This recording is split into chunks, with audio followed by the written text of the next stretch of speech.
Yes, footballing community, welcome back to Albert J TV for another episode of the weekly surgery. The Albert J TV practice is officially open on this Thursday evening. But before we get into it, let's smash the intro.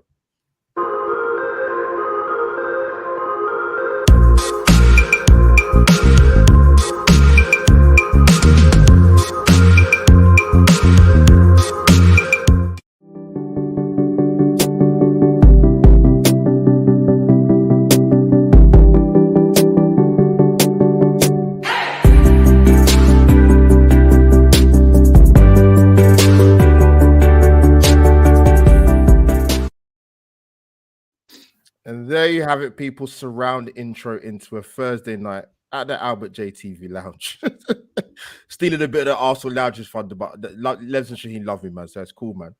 People, obligatories, smash the like button on your Facebook, your YouTube, and of course, tweet and reshare on the Twitter atmosphere. What a platform, people. But that's another talk and another conversation. Yeah, people, weekly surgery, episode 20, man. Wow. It's flown by when I started this concept, but this one especially is going to be Arsenal themed with a little bit of East End sauce. If you know, you know when we get into it. But yes, I'm joined by the Armory TV family. This has been a link up that should have happened a long time ago, but with specific shows. People have lives outside of work. People, YouTube doesn't, run people's lives, and Twitter and Instagram and TikTok and what other former social medias out there, which I probably miss, but it's fine, man. But first and foremost, Canners, first title weekly surgery, bro. Good to see you, man. How you been? Blessed, bro, man. Thank you very much for the invite. You know what I mean? So, yeah, long overdue. We need to, man, we need to give the creative director some more of our budget, man, to get some of what Albert's got here, man. Serious, man. We need to dip deep into our pockets, man. Love it. No, bless, man. Like I said, thanks for coming on, man. Like I said, people have lives outside of YouTube, man. As I constantly tell people, believe it or not, as much as I love content creating, but yeah, it's a pleasure. We've got lots to talk about. Yeah, it's been talked about quite a lot. Before we get into it, Lord GTalks Granville. What I call him. Actually, I call you many things, but we're gonna stick with that for now anyway. How you been, bro? I'm good, bro. Listen, you call me G-Talks. What do you call it? What's the other one? Ramsgate Boy. Lord Granville. I go by many names, man. That Albert labels on me, so it's all good. It's all good. You know what, bro? I'm blessed, man. I was having this conversation even with our very own Tony. I let him know that obviously a couple of us were coming on the show. Obviously, we keep busy. Do you know what I mean? We work. We've got families. Obviously, we pump out quite a lot of content on the Armory TV. And I said to Tony, I said, there are very few people that outside of the Armory, that I, give my time to. But Albert, you're one of them. And there's many reasons why. I don't need to go into why. And we know. So we know that's all that needs to be said. So yeah, absolutely blessed to be here. Appreciative for the invite. And yeah, I can't wait to get into this show, man, because it's a good one. Yeah, no, I appreciate it. Before I start, though, people, I want to say a massive thank you to those of you that tuned in to live stories a few days ago, and I forgot. Yeah, amazing. Listen, it was planned in my head, but I just didn't tell them when I asked them. But the Arsenal artist community, particularly guys that I get on really well with in terms of Del Llewellyn, Senny Sketches and Roofback Art, elite talent at what they do. Incredible. And it's great to get their story. So people, we haven't checked it out, go and check it out, man. But yeah, brilliant episode, and more to come. But anyways, let's park life story to one side. Let's talk weekly surgery. Again, heavily Arsenal themed. Like I said, with a little bit of East End sauce as we'll get into it. So I'm gonna start talking about I'm gonna start with Declan Rice talk, actually, because Saka, we'll talk a lot about that after, don't worry. I gotta be honest, right? For me, I'm gonna speak for myself particularly. When the rumors started about him, I'd say off the top of my head, maybe 4 or 5 weeks ago, 6 weeks ago, maybe. I was like, that's interesting, because he's not a player I would have necessarily associated Arsenal maybe being particularly interested in. He's not someone I would have had on my radar. And let me make it very clear, not because I don't think he's a good player. I made that very, very clear. I think it's pretty clear that he wasn't going to stay at West Ham. He's in the final year. He's done his dues there. He's you know, you can't call him a flip flop. He stays, you know, at a club where he probably could have moved a lot sooner. But I've got to be honest, I was pretty surprised with the links, if I'm being honest. I'm gonna come to you, Canners, first, because let me give you a bit of context. As you know, of our fan base, particularly amongst links, transfers, player favourites, thoughts on the manager, but I'm gonna stick with Declan Rice in particular. Now, what I've seen kind of develop is it's no surprise we're going to be talking about two players in particular. They're English. And I just want to ask you, because you've probably seen it yourself, there are reservations about potentially getting Rice in at Arsenal amongst our fan base, by the way, sections of our fan base. Why do you think that is? And what have you made of the sort of the rumor talk about Declan Rice potentially coming to Arsenal? Well, do you know what? I for one, I'm pretty much on board with what you're saying in terms of with the links. You kind of surprised again, not because he's not a good player, because he is. I rate him, I really do, but just because of the fact that it's us being involved, you know, being the link for him. It's testament really to where our team is now and what we're doing, basically, because a couple of years ago we would never be in a picture or never be in a there'll be no point writing any kind of stories saying that we're in for, you know, we're in for Declan Rice.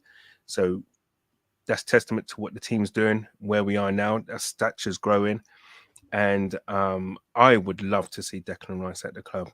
Now, in terms of reservations, what our fan base would have, the only reservations I could see that they could have, it's not from a footballing aspect. I would say the only thing would be is how much is he going to cost. That for me would be the only. I can't see any other reason as to why there will be reservations. Not even it being, you know, coming from West Ham. I mean, the rivalry is nothing apart from it's a London derby, in my opinion. But it may be the price tag. Anything upwards of 80 million, then we're kind of thinking, oh, flip's sake, you know, that's a lot of money for a player really who's got a year, maybe 2 years, because he has an option on his contract. And to come in quickly, to come back to you, do you think amongst sections of our fan base, do you think the reservation would be there if he was Brazilian, Spanish, or German? You know, Declan Ricinho or something like that. Do you know what I mean? But yeah, Basmati Rice. Yes. Basmati Rice. Yeah, everybody loves a foreigner, isn't it? Really, who comes in and smashes it. Everyone wants to see that. But you know what? This England squad and what Southgate, you have to give Southgate his dues. What he's doing, he's got something there within the camp.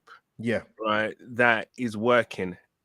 And I think what Arteta probably sees with that, I mean, you look at when, I don't know, you've probably seen videos of when Saka's arriving into the England camp, and it's weird actually seeing other players greet him that way, because but we'll park Saka aside. But what I'm saying is, and what I'm getting at is basically that the whole kind of camaraderie, you know, of what they have there in England, and what we have at Arsenal is probably even better.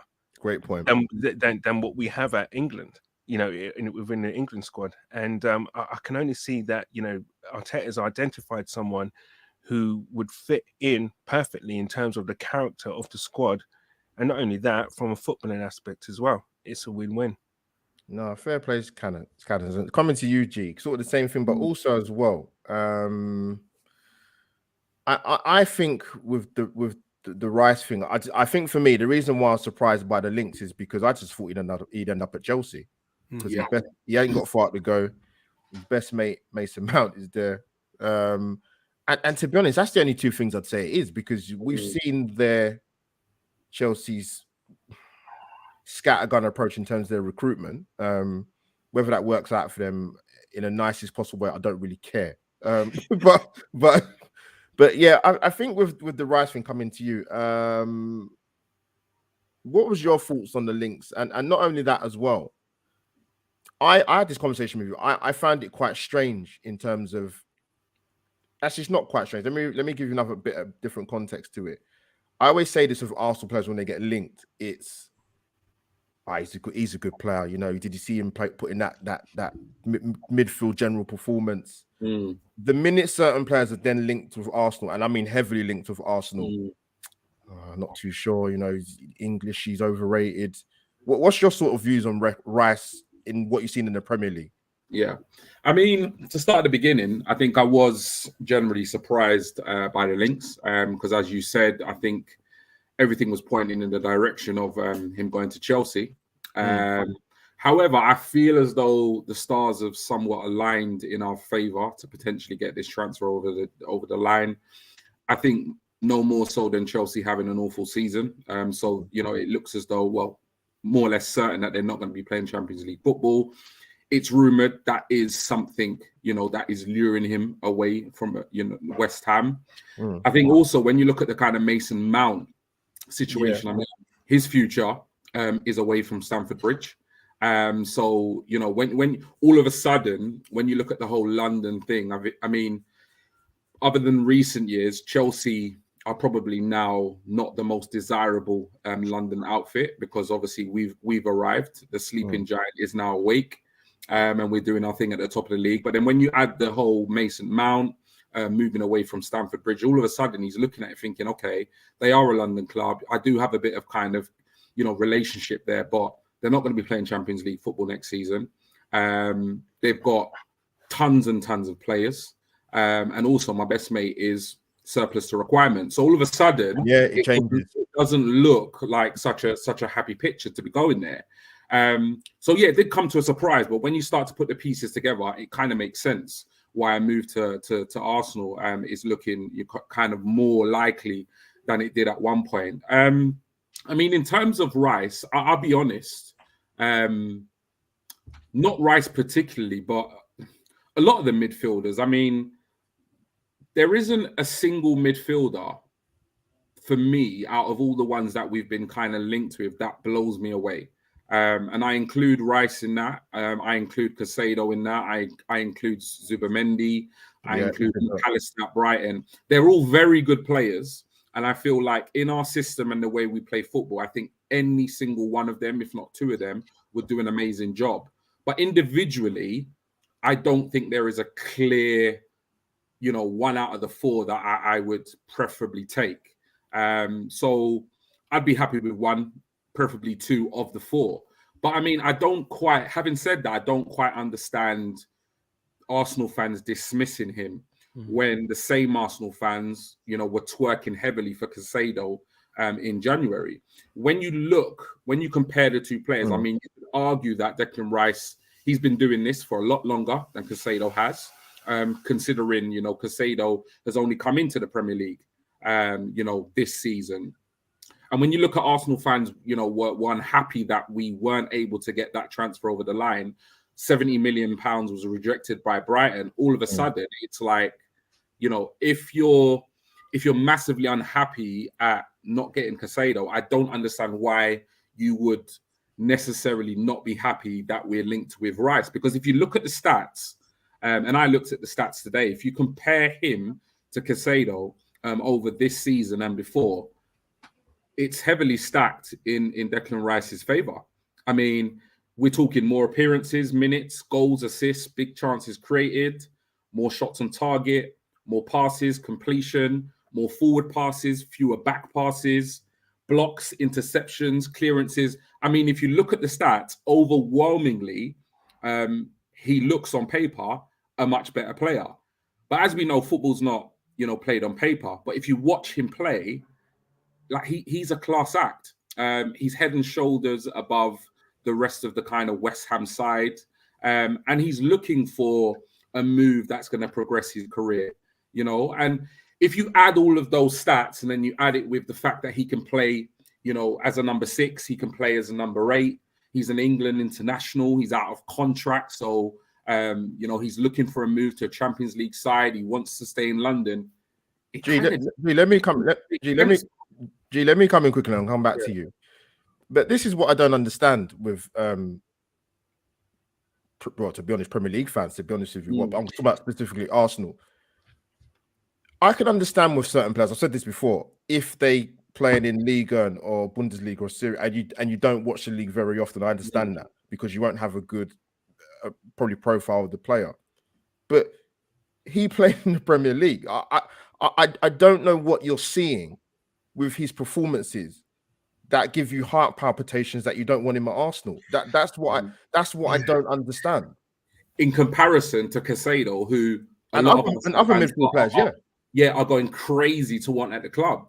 So that's the thing for me. Like for me, I'm not massively like, for me, the reason why I was upset that we didn't get Caicedo wasn't so much because of how highly I rated him. It was more to do with our squad depth or the lack of our squad depth. So for me, signing a midfielder in January was paramount. It was so important. It was imperative. But I wasn't too fussed about the name of the player. At the time in January, we all knew that Declan Rice was not available. West Ham were not going to listen to offers. And, you know, it's no secret that in terms of his availability, that's going to be looked at and that's going to be resolved this summer. So for me, I was heavily, you know, in favor of us signing Caicedo, but it wasn't necessarily Caicedo over Rice. It was just that looking at the two players, Caicedo seemed that he was available in January, whereas Rice wasn't. But moving into the summer now, you know, if Rice is available, like I said, I've read out the stats. There are more stats. He's a quality player. So, yeah, I don't quite get the reluctance or, you know, just the kind of idea from a lot of sections of the Arsenal fan base in terms of him not being a good enough player. Because like you said, you know, you support Arsenal, you watch the Premier League week in, week out. The boy puts in really good performances. You watch England, you know, he's literally the first name on the team sheet. So, yeah, I don't quite get it. I think the only thing, like I said, like Canners said, which I could understand is maybe the price tag. You know, we did a show on Not My Money FC versus Accountants. So I know there are Arsenal fans out there that are already talking about, oh, we can't go for him because he's going to cost too much. That aside, I don't get it. Yeah. But even with, now I'm going to come to Canners quickly again before we sort of move on. But the thing is, because he's within the last year, the money that they've got an option to extend, though. That's the problem. That's the problem. Yeah, you're right. But I think it comes back. It comes back to what. It comes back to what you're saying, though. Because even if you look at it from both ways, Canners, right? If you're going to look at it from a stat point of view, and obviously my good friend at the Gonna Talk TV, Tom, who went really in. Like, I think he did it with Rice and Zubimendi and another player. And Rice's stats are actually better. But then even if you say to yourself as a fan, you know what, forget XG, don't care about stats. Just like my famous saying, by the way, if you're gonna judge it on something, that your own set of eyes don't lie to you, and you see performances and he plays within the league. So, and I said this, but I'm gonna come to these kind of So I remember I had a conversation with G, right? I was doing I think I did a stream on my channel, and I said to people. Actually, I was talking to Tom White from Sky Sports News. Actually, I remember it clearly. It's about Declan Rice, and I said to people, "Look, people in the chat, like, if you've got reservations about him, right, go back and watch the quarterfinal against France, and then come back and tell me what your reservations are." Yeah. And if someone said to me, or in the chat, she'll say that, "Oh, but that's international football," and I'm like, so let me get this right. So. His standard or quality of play at world level in a knockout quarterfinal against France should be dismissed because it's international football. That's crackers to me, Canners. Am I losing my mind? No. I mean, looking at midfield he playing against, you got absolute ballers.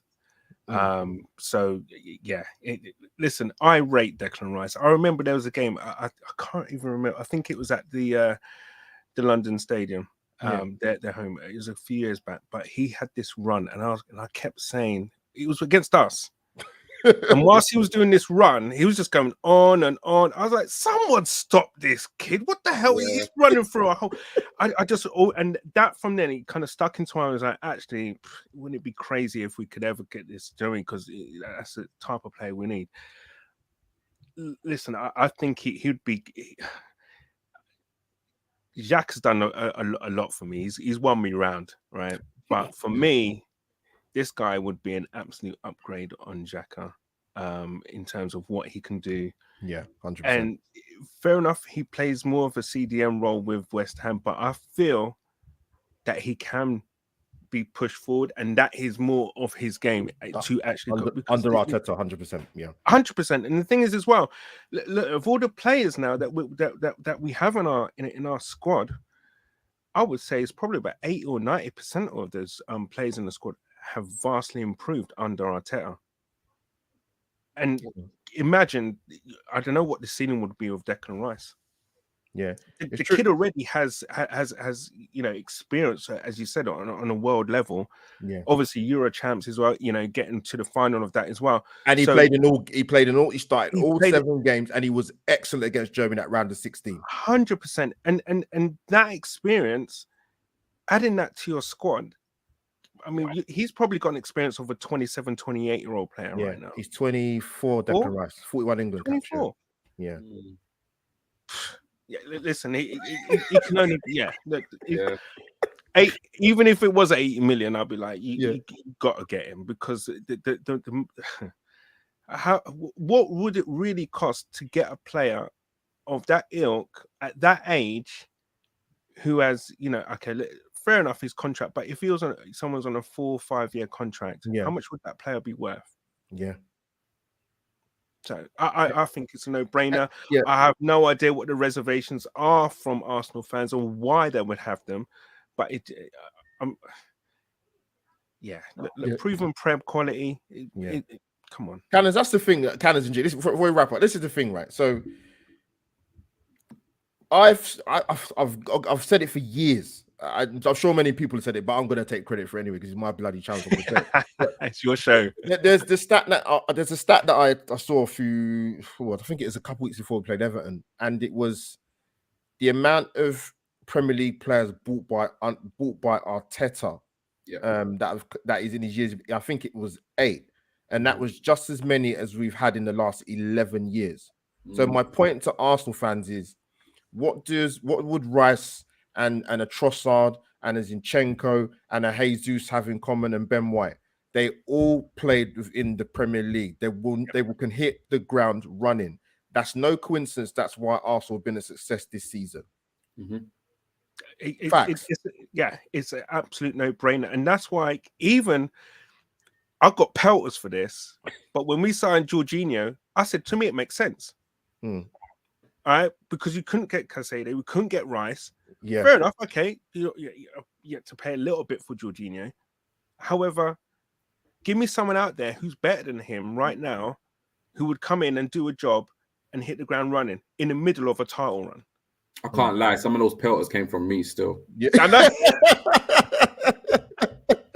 No, Canners, you know what it was? And I said this. I said this to I said it to quite a few people, and I think specifically said it to Tom. I said, I have to be honest, right? When we signed Jorginho, I was very underwhelmed. I think I said it to G. Yeah, I get it. And I'm not like that, to be honest. But the day later, Tom made a good point. Actually, said he's glad that the signing of Jorginho was made not sort of on deadline day, because I think that 24 hours would have made a huge difference, man. Trust me. Yeah, and he's right. I could see the point. Like, you had time to think about it and a night's sleep, and whether you weren't really happy, but it softened the blow a little bit more. Yeah. But last to wrap up, I'll say before, G, you make a good point, because even with the stats thing, particularly for me with him with tackle success, if you look at it in the Premier League and with England, actually, it's bloody good, man. And listen, we always talk about, despite what Souness and Keane say about Declan Rice and goals and the rest of it and whatever, that's another conversation. But when you're playing in that central midfield area, turnover is key. And if you've got somebody that can win the ball back at that higher percentage, why are we going to argue if he gets linked? But final question. Can I come to G first? Do you think we'll get him in the summer? Yes. Canners? I'm 70-30 no. I don't know. Being Arsenal, I just don't. It's just Canners, you know what? I thought about this for quite a while now. And I'm not a betting man really, but I don't think we will get him. No. I think the wider problem is if we don't get him is Arsenal. We can't have a situation, right, where Touchwood Arsenal win the league title, and you still can't get your number one targets. Then questions have to be asked. The question though, is he our number one target? Let's just say, for argument's sake, yeah. This is the issue though, yeah. And this is why when we had the January transfer market, we went for Mudryk. We didn't get Mudryk. I was over the moon that our alternative was Trossard. There's a pattern. Went for Casado. We didn't get him. We went for Jorginho. On reflection, I understood the signing completely, even though initially I wasn't very happy. However, I still maintain the argument, which isn't a popular opinion, that I'm not fully convinced with the way we do our business. Yeah. Because I feel eventually, when you have as good a team that we currently have, there will come a point where missing out on, for me, in my opinion, top targets will impact how good the players are that you can actually bring in. Because right now, there's only that, you know, there's not a huge, you know, selection of midfielders that will come in and really compete with the likes of Xhaka and Partey in that middle. So you know, there are particular players. So that's where my concern was. Overall, I was happy what we did in January in terms of our alternative targets. But for me, I see a trend of us going in for players, and for whatever reason, because of our stance of not overpaying or competing for a signature, we tend to miss out. At the moment, the alternatives have been fantastic, and they have been performing. But I do see a trend, and my fear, even though I do believe we will get Declan Rice, my fear is that what will happen. Somebody said to me, "Oh, but it's a dead cert. We'll get him." And even though I'm confident we'll get him, my only reservation is that if we offer the same money as Chelsea, as Manchester United, I strongly believe we have a far better process, a far better project. I think we're going in the right direction, and I think any player that would choose one of those two clubs over Arsenal right now would need to wobble their head. The issue is, if we cough up 60 mil and Chelsea trump our offer with 80, West Ham are going to talk to Chelsea. They're not going to answer the phone to us until we match that offer. What we've seen is that we are often reluctant to match the offer of a competing side. So if that scenario happens in the summer, where a Chelsea or United come in and they bid more than us, and we're not willing to meet that valuation, we won't get him. It's that simple. But if we put our name in the hat and we match the other competitors out there, I think it's a foregone conclusion. The issue is, I think he picks Arsenal every single time. The issue is, will we trump or will we match the offers or the other offers that are going to be on the table? Because all of a sudden, nobody was interested. But if you look at the reports over the last week or so, they are starting to leak out that both Manchester clubs and Chelsea are going to be interested in him in the summer. For me, that's a problem. No, it's kind of coming, kind of gone, bro. Yeah, and I was just gonna say, because I thought Man City was going for Bellingham. But I may be wrong. But the thing is, though, so it will be, and from a professional standpoint, I'm putting like a professional players kind of head on this. I can understand why he would go Man United instead of us. That's just from a professional footballers, because at the moment they probably will be in the Champions League. They probably, obviously, they've got their stadium, and they're about to be taken over as well, and probably have shed loads of money. So there's that kind of thing going on, and he might be interested to know what that's about. So if it comes down to us, I don't think he will go Chelsea. I agree with you, G. I don't think he'd go Chelsea. No, things change, man. In football, they change quickly. True. But as you said, Mason Mount, the way he's been treated, I'm sure that's, he's in the ear of Declan Rice about the, when things are rosy, he says, oh, you should come here with me and blah, blah, blah, blah, blah. Now things are bad, he's probably saying, oh, yeah, and these guys. Get out of here, man. Yeah. Do you know what I'm saying? So they talk. You know what I mean? They obviously talk. So, yeah, I think it will just be between us and Man U. I think City have probably got other targets.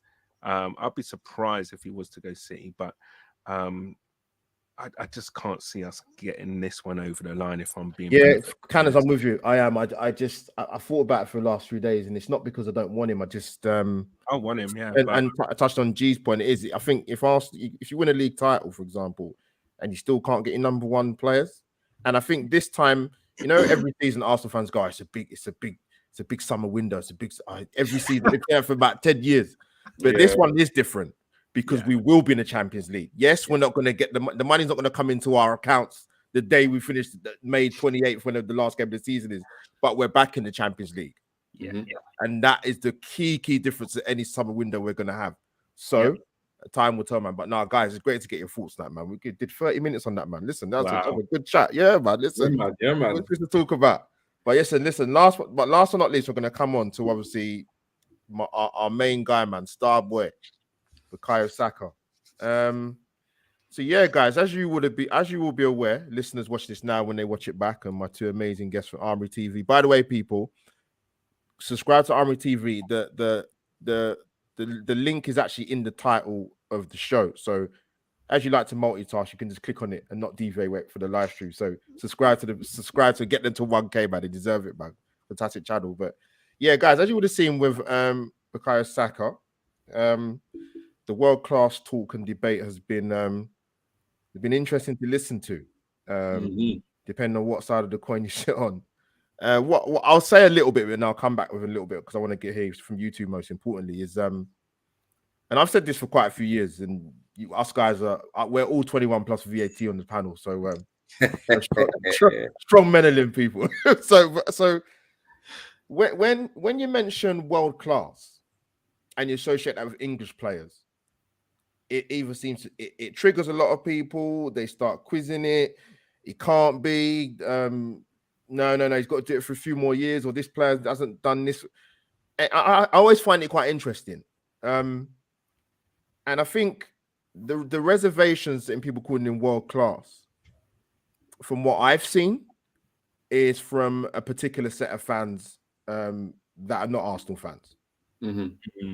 That, I mean, in terms of rival. I mean, what I've seen, so I don't know what you guys have seen. I've seen Saka's got to play Champions League football. He's got to have another strong year in the Premier League. He's only 21. I could reel off a catalogue of reasons as to why apparently we could only start having the conversation about him in terms of world class in probably about 2 or 3 years' time. He's got to be more consistent. I've heard everything. Coming to you, G.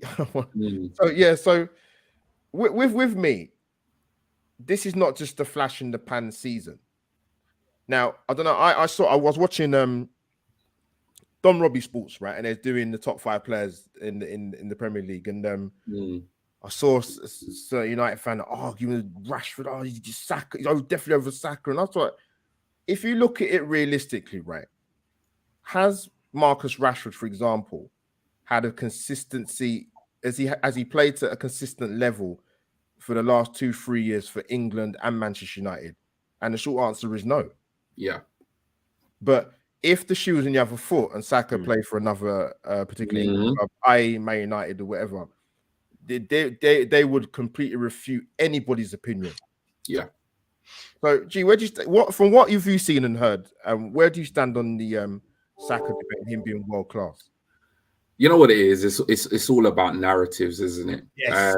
Keyword. That's what it's about. And I find sections of our fan base, and obviously sections of a lot of other rival fan bases, they can't be impartial. They can't put bias aside. So when you're having a conversation, about the likes of Saka, it's like inevitably, this is what happens. But I mean, we're talking about, I looked at his stats from when he broke on the scene when he was 17. 17. And I've said many a times, even most recently, that for me, he's been Arsenal's most consistent player for the last 4 seasons. And if you look at his progression from 2019-20 season to now, you know, we're talking, I looked at his goals and assists.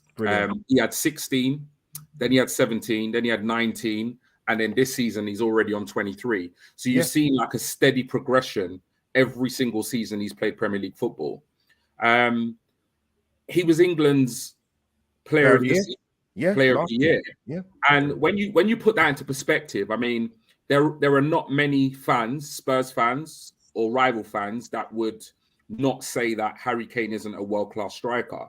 But yet, arguably, Saka has been England's best player across 2 major international tournaments. Thank you. He was voted England's best player for the year. So when you put that into perspective, it's kind of strange why we're even really having this debate. Yeah. I mean, for me, he is the most informed right winger in world football. And I say that with absolute chest. I mean, there was a stat, and I said this on the Armory the other night.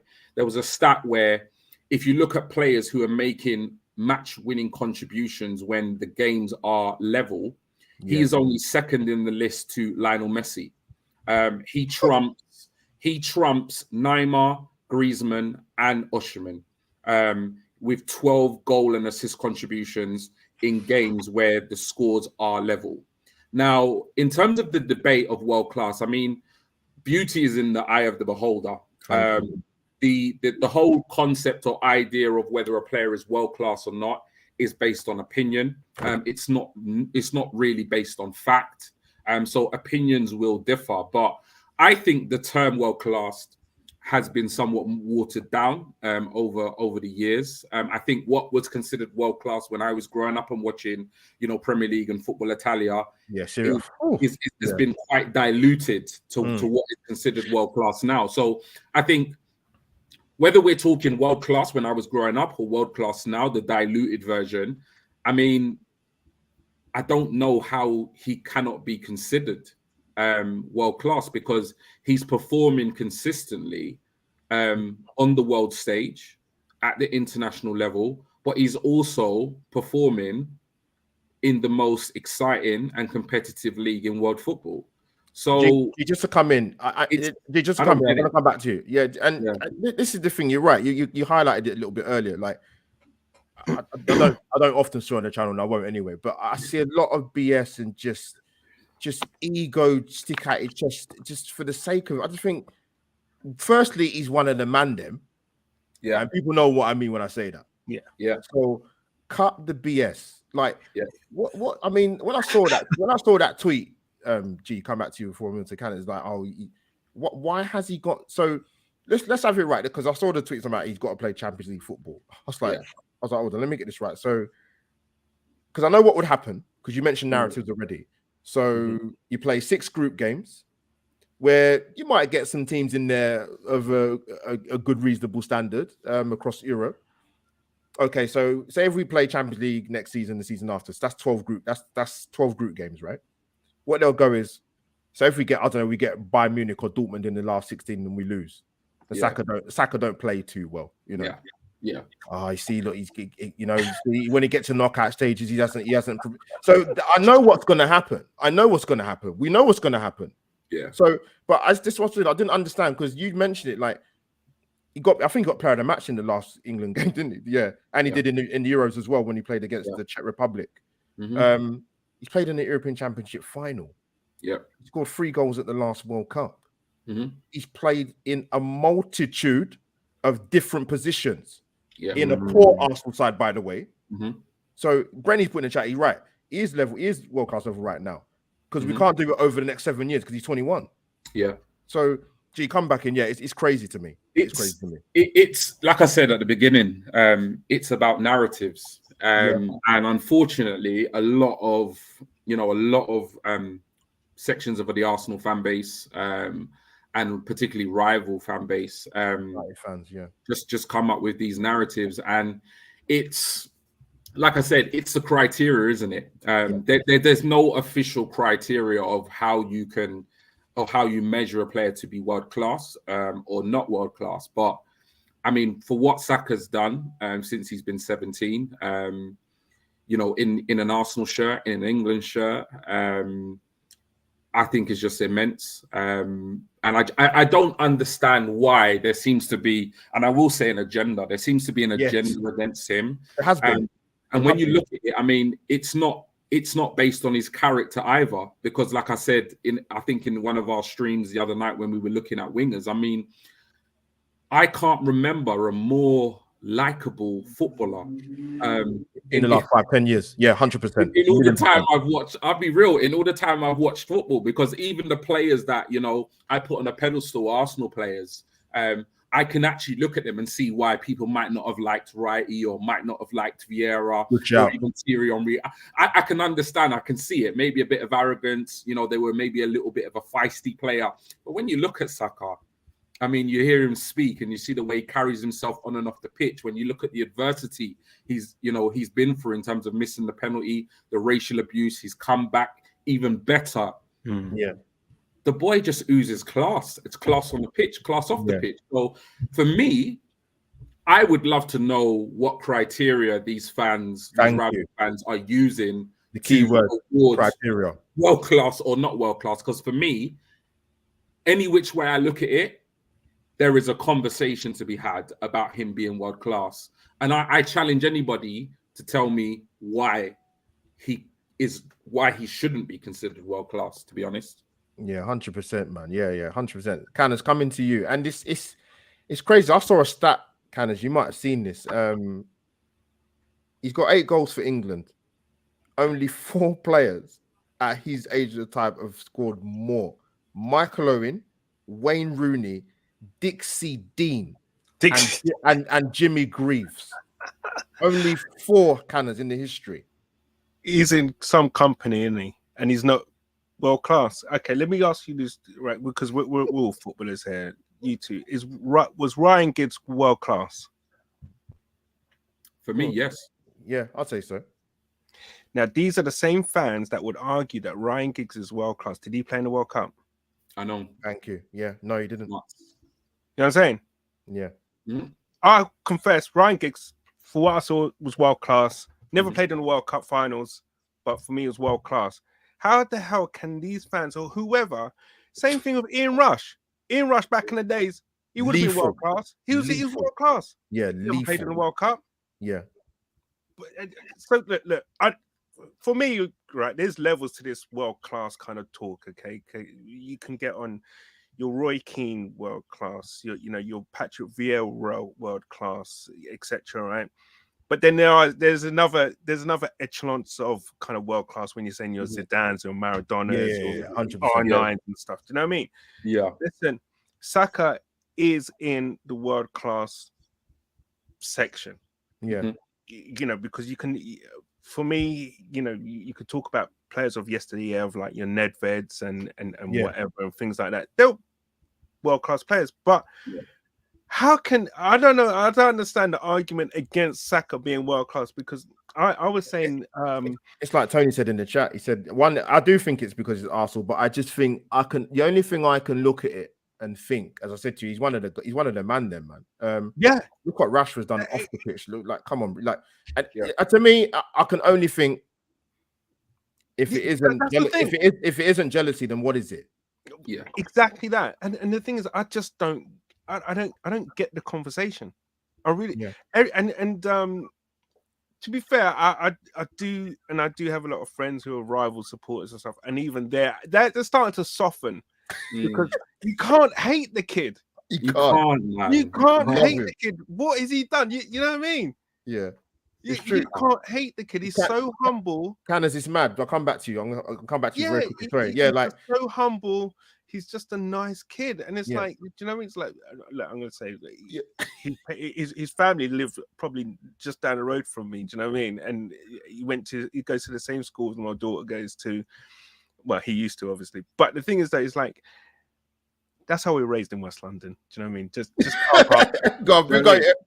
Canners, you know what it is now? Canners, you know what? Because I like when I watched Match of the Day 2 when we beat Palace, Yeah. And even I had to pause it, and I said, you know what, I can't do a quick video, man, and put it on Twitter because this Saka guy, I just sat there looking at him. I said, this guy, man, I just love him. I don't have kids, and I'd adopt him. Yeah.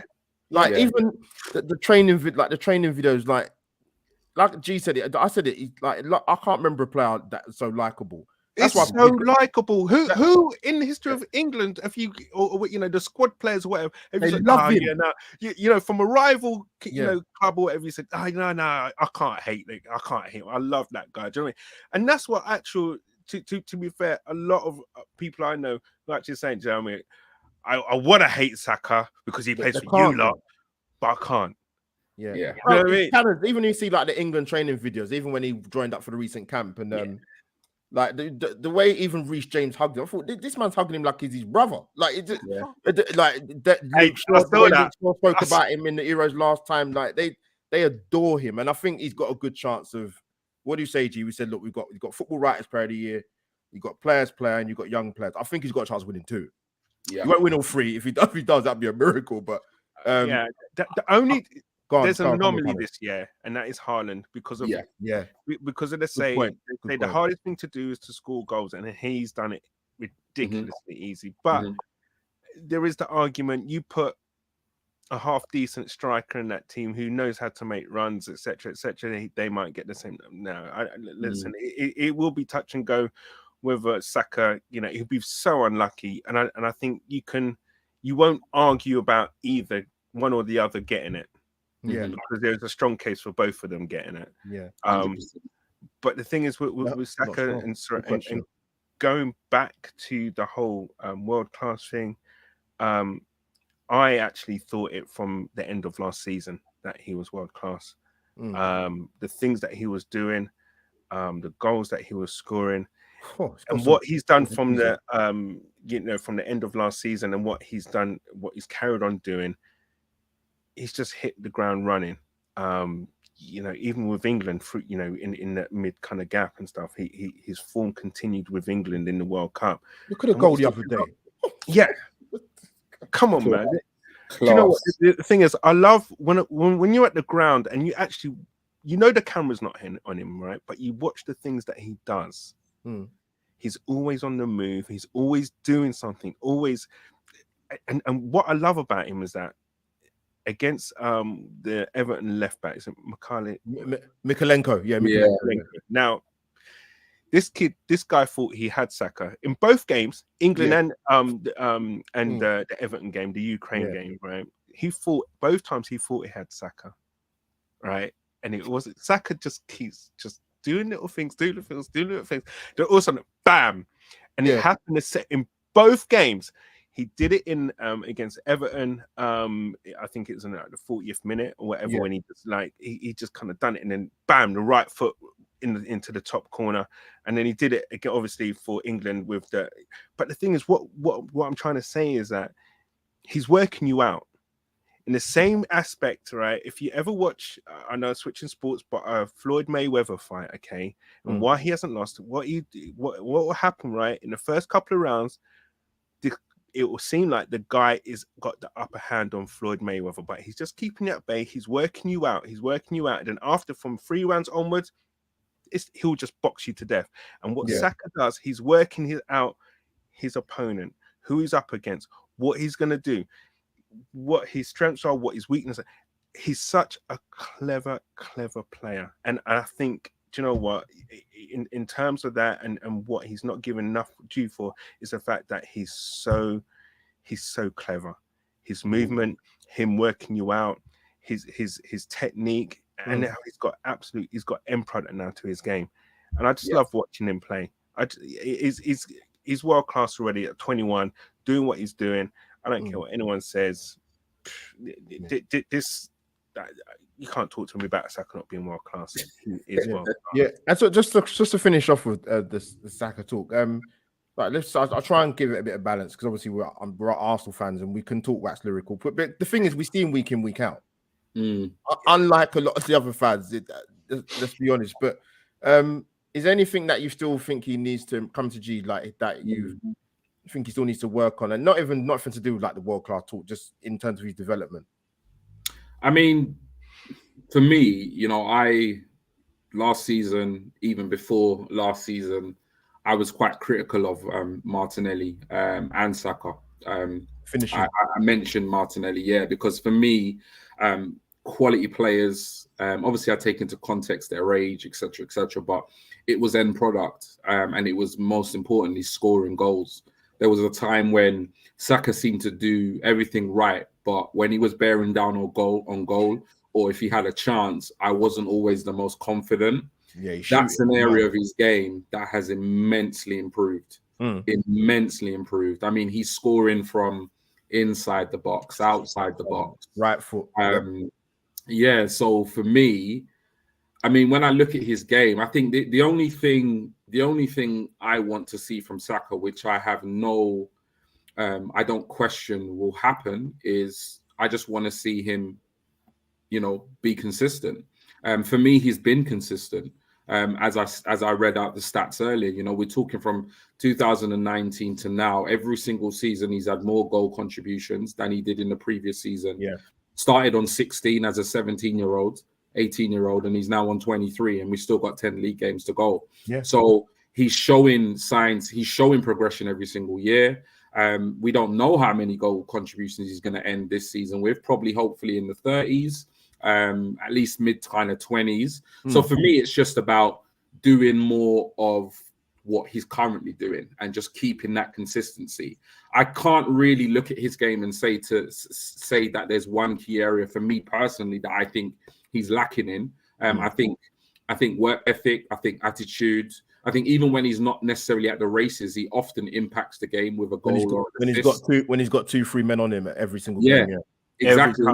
And what people don't seem to realize is that when that's happening, that's often taking the attention away from other players, which frees up space. So in a way, yes, he might be quiet, but often it allows us to play in other areas of the pitch. It might contribute to the fact that Martinelli is so effective on the left-hand side. So for me, there's no single thing about his game. I think all areas of his game are going to improve because he's nowhere near even in his prime. So for me, all I want is just consistency. I want him to just continue to show the consistency he already has. That's the only thing. Other than that, I'm happy with the progression and the performances he's putting in.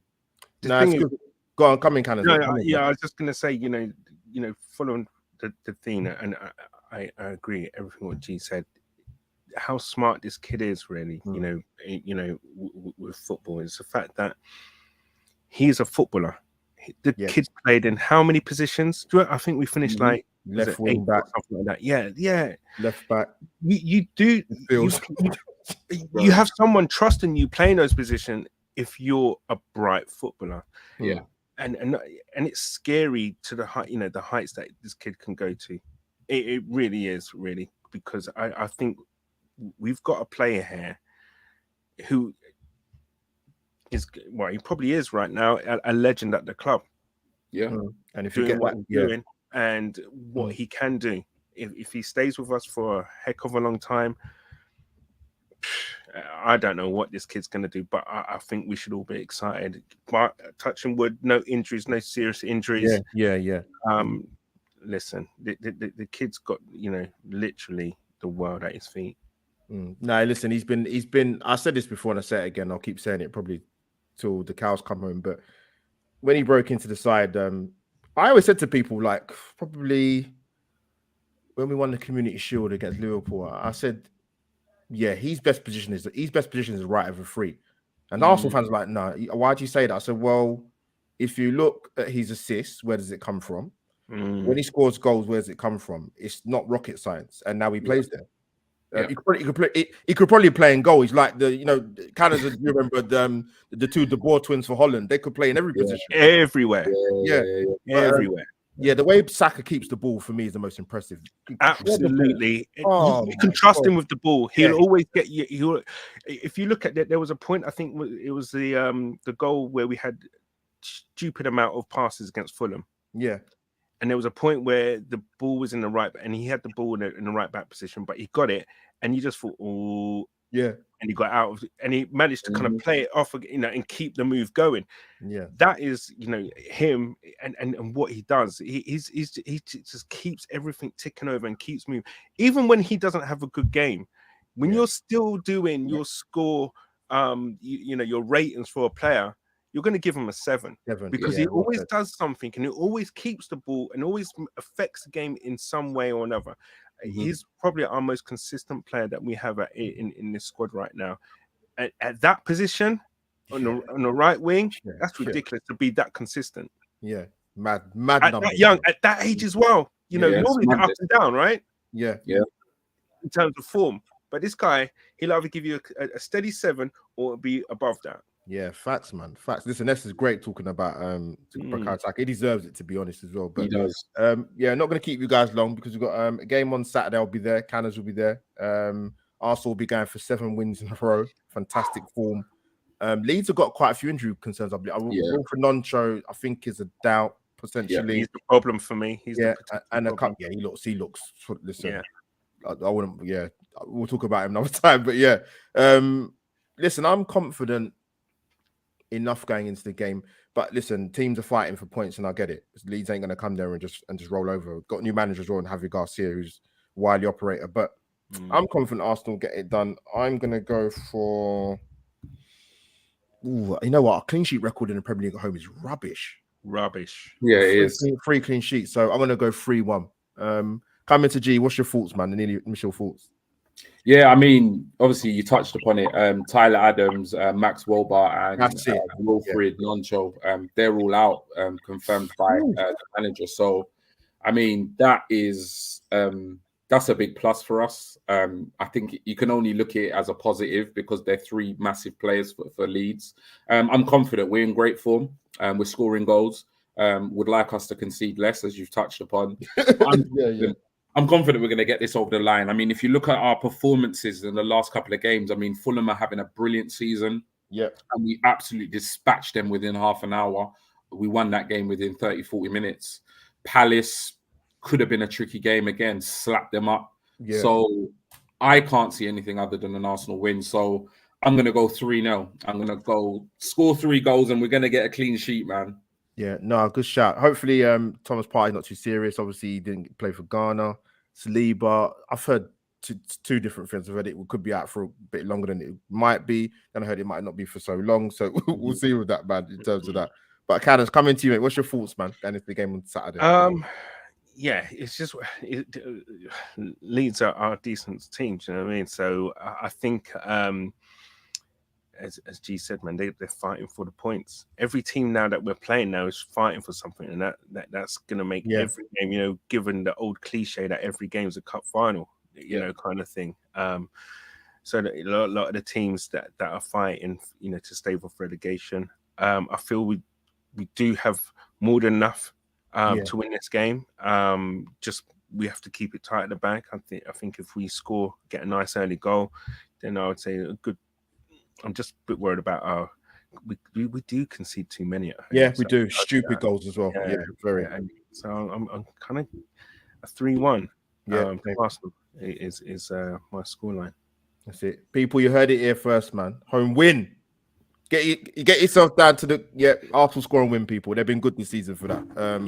I still haven't won as much money as I would have liked, but I still keep trying, man. But no, big respect to the people in chat. Thank you for tuning in for a lovely episode of Weekly Surgery. Sorry, Albert. There was one question I saw there. Would Saka make the invincible You can team? answer that, mate. Go on. Yes. Yeah. In place of Ljungberg. There you go. G, what about you quickly? I think he would personally. Oh, I mean, Ljungberg. Ljungberg, I love him to death. Yeah, of course. Love Freddie. Love him. But he was some player. Could have brought to that team. Yeah. The thing is, that's the thing. He's some player, but you see what Saka did in a poor Arsenal side. You see what he's doing in this side, which for me, this side hasn't even really got much on the Invincibles in full swing. Yeah. So can you imagine? It would be mouth-watering to see what he could do in that Invincible side. So can you imagine? No disrespect to Ljungberg, but we love Freddie. We love Freddie. It's not a foregone conclusion. It's not like he walks into that side, but for me, out of the two players, I'm picking Saka ahead of Lundberg. But Yeah, Lundberg man. was immense. Great Jeez, question. can you imagine him being fed by Bergkamp? Oh, God, stop it. Stop it. Saka will be in 20 league goals this season, and as well with Saka He'd be as on well. Messi numbers. Yeah, Yeah. and as well with Saka as well. He scored penalties against Tottenham, Chelsea, Liverpool, and Manchester United. Yeah. That's not bad to have in the locker. After missing Yes. a penalty. Yeah. Exactly. In such a huge game, and that's what's so beautiful about Saka is Big that game, bro. because he comes across so nice, you could somewhat question his mentality and question whether or not he has it in him to kind of get past that adversity. But he does. He's still got that steel in him. You know what Biggie Smalls says? Bad boys move in silence. That's it, man. You know what I'm saying? Yeah. Well said, bro. I must say one thing. I meant to say at the start of the show.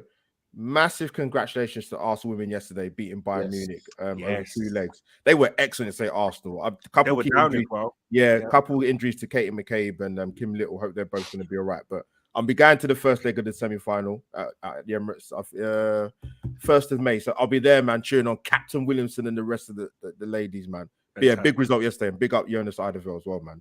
Doing bits there, man. But yeah, like I said, big ups to people in the chat for your amazing contributions.